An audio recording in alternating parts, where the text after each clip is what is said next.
Greetings all, I hope this new Hollow Knight video finds everyone doing well. Last week I ran a poll on the community section asking what types of content you would like to see from this channel. And without specifying a certain game, I gave you guys 4 choices of content. This is because after chatting with other people who know more about this than I do, I decided these 4 types of content would be the best 4 directions to take this thing. So I'm actually doing all of these.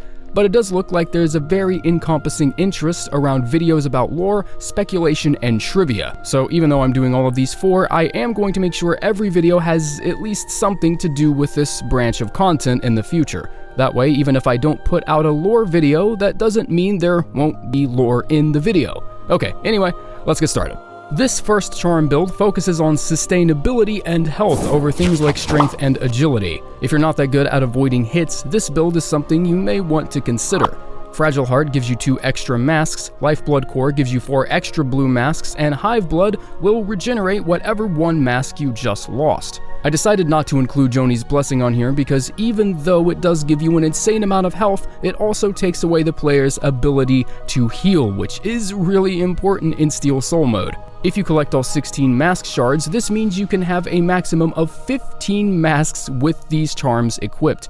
Fragile Heart does break upon death, but that doesn't really matter because if you die in Steel Soul mode, well, you're far past fucked anyway. I like this build for tough platforming sections that might require a lot of time to get past, such as the overgrown mound in the Crystal Peak. But chances are, if you're heading into Steel Soul mode, you'll probably be really familiar with bouncing around obstacles and handling these areas anyway.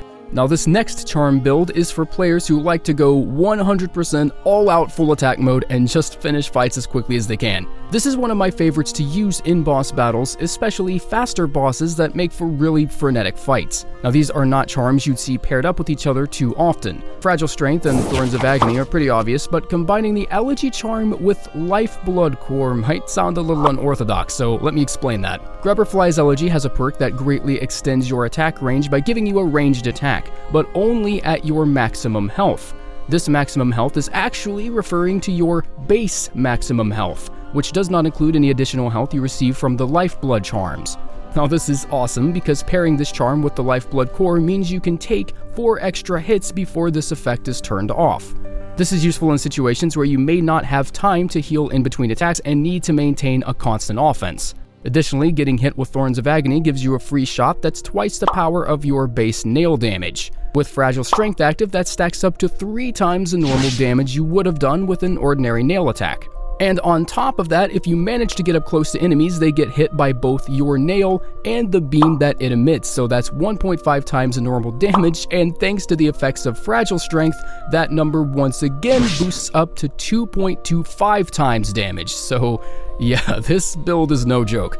If you're good at evading and dodging attacks, this is probably one you'll want to try out.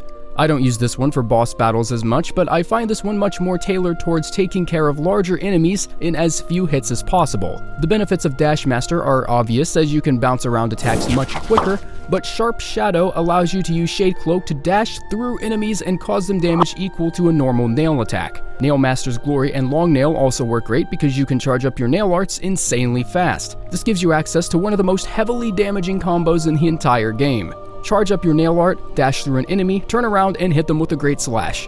Thanks to the effects of Fragile Strength, this combo alone is usually more than enough to dispatch any enemy with a single use, because the combo in its entirety is the equivalent to over 5 times the base nail damage. And with a fully upgraded nail, this combo can one-shot a great Hopper, which are those giant annoying bastards in the Kingdom's Edge. This build requires a little more game sense than the others because you need the technical know-how to effectively perform the combo, but all that means is extra practice, which just means more time you're spending with the game, so you're winning anyways. This one is all about playing it safe. If you're one of those that like to crouch in a corner in a room and heal up, this is a highly defensive build that I've found pretty good success with.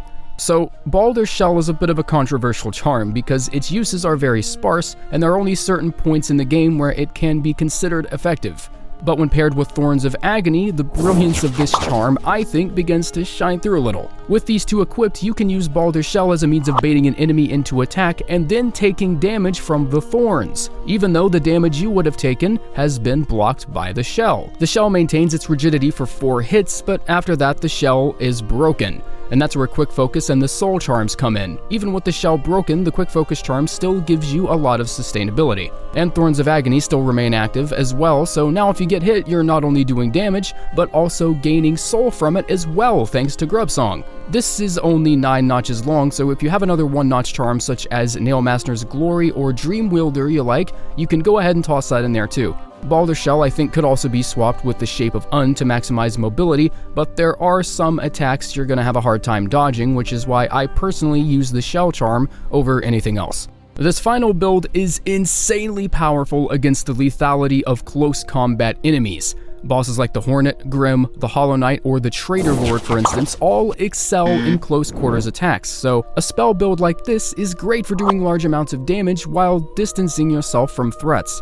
The Soul Eater and Spell Twister combo basically gives you one whole spell per hit, or at least really close to it. Additionally, the Dream Wielder charm is great against bosses that are largely stationary or have limited mobility during a certain attack, because all you have to do is zip up to them with the Dream Nail and siphon out a huge amount of soul juice you can use for the next fight. If you have the Abyss Shriek upgrade, the effects of the Shaman Stone bring this ability to up to 120 points of damage, which is enough to one-shot nearly any regular enemy in the game, at just a fraction of the soul it would normally cost you thanks to the Spell Twister. This build is probably the best for the Radiance as well if you're just looking to get the fight over quickly. Just take the build and spam the Abyss Shriek as much as you can, and he'll probably die within the minute. Now, just really quickly, as a bit of a disclaimer, each of these builds here in the video have very particular uses and are meant to do one thing exceedingly well. This means sticking to one build through your entire Steel Soul run is not at all a good idea, and I do not encourage it. In fact, I'd even make it a habit to switch these out as much as you can, even if you don't think you need to. There are certain builds that are extremely weak to certain situations, so if you're challenging a boss with lots of lethal close range attacks, for example, it probably wouldn't be in your best interest to use a close combat nail build, otherwise you're just playing into the enemy's strength. I'd go for either the spell build or an evasion build such as the one I mentioned with Sharp Shadow. In Steel Soul mode, one death is literally game over, so you need to be thinking ahead, adapt accordingly, and swap these out whenever it's needed. Sticking to one of these builds is never a good idea. Thanks again for tuning into The Forge, and as always, I really hope you've enjoyed this video, and if you're curious about the underlying lore of Hallownest, we've taken the time to dig up quite a bit. You can start by watching these right over here if you like. Thanks again, dudes. I'll see you next time.